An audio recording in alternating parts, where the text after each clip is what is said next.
un campement sous un viaduc, une file d'attente devant un refuge, une ambulance, un gyrophare, une patrouille. On connaît ces images, on les voit tous les jours. Chaque année, le Québec dépensera près d'1 milliard de dollars pour faire face aux conséquences de l'itinérance. Presque 1 milliard et sans la résoudre. L'itinérance visible a augmenté de 44 % entre 2018 et 2022 et de 20 % de plus encore entre 2022 et 2025. Plusieurs régions du Québec constatent une hausse de plus de 50 %. Trop longtemps, le Québec a fait le choix de gérer l'urgence plutôt que de prévenir la crise. Mais l'itinérance n'est pas une crise, ni un choix individuel.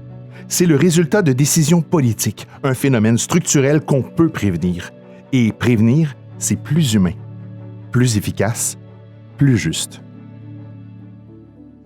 Voici ce qu'on propose avec plus de 30 acteurs, juristes, chercheurs, organisations nationales et représentants des Premières Nations. Une refonte législative cohérente orientée vers des résultats durables. 4 leviers. 1. Reconnaître explicitement le droit au logement dans la Charte des droits et libertés de la personne pour qu'aucune politique publique ne puisse l'ignorer. 2.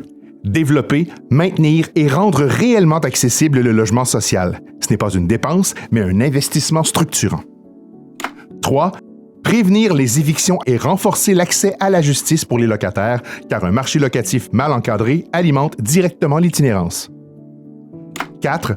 Intervenir en amont dans les établissements publics pour qu'une sortie devienne une entrée vers la stabilité, pas un chemin vers la rue. La prévention, une fois en place, coûte moins cher que la réaction.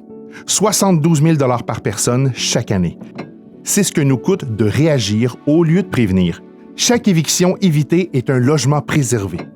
Chaque sortie d'établissement accompagnée réduit la pression sur le réseau de la santé. Chaque famille stable contribue à un quartier qui tient. Ce n'est pas qu'une question d'argent, c'est une question de choix. Imaginons un Québec où les droits humains orientent l'action publique, où le logement social est traité comme ce qu'il est, un bien collectif, où chacun a accès à un logement adéquat et abordable, et ce, sans craindre de le perdre, où les services publics se recentrent sur leur mission de soigner, protéger et accompagner. Un Québec plus juste, plus solidaire, plus cohérent, plus humain. Ce Québec-là, il est possible. Le Collectif québécois pour la prévention de l'itinérance et ses partenaires ont des solutions. L'État a les moyens, le public a la volonté. En juin, le collectif publie son rapport. Lisez-le, partagez cette vidéo, signez le manifeste qui transmettra des lettres d'appui à vos élus provinciaux et municipaux. Aux prochaines élections, exigez un engagement clair de vos élus. L'itinérance n'est pas une fatalité.